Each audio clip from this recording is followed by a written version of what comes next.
Hey guys, so I'm checking out another one of these wagons. I've reviewed many of these kinds of wagons over time.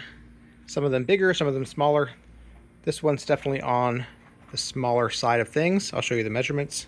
This way it measures about 25.5 inches long, about 14 inches wide, and about 9.5 inches deep.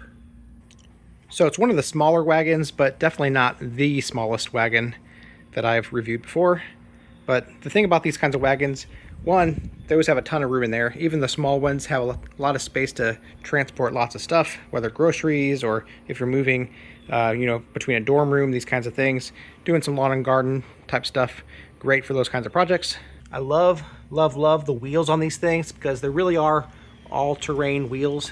You can roll over rocks and grass and beach and sand, even big ledges and things like that. Really easy, really easy to roll around on.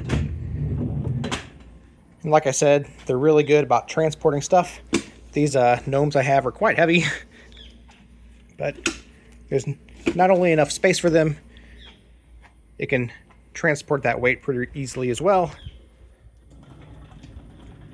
both on smooth but also bumpy terrains.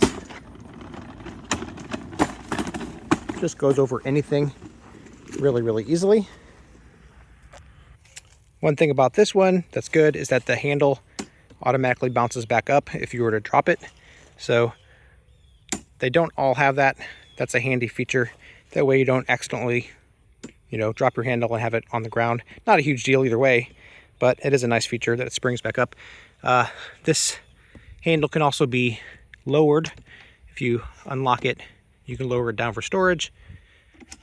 Generally just have it up though. Then you lock that in place. It can also be affixed there so that it's not even able to be pulled down. Once again, probably for storage, but generally that's just gonna be free right there as well. Cool thing about these wagons is that they fold down for storage really good as well. With this one, all you're gonna do is pull up that little tab there, and it folds up by pulling it together like this. And that's how big it is when it's folded down. Once again, you can push that handle down as well. But yeah, very easy to store in like a corner along a wall somewhere. Kind of stands up on its own as well, even when stored. So yeah, then you just push this down to lock it back in place as a wagon. Great little wagon, definitely recommend it. Like I said, this one's kind of on the smaller side, but it's a nice little wagon, great for transporting stuff.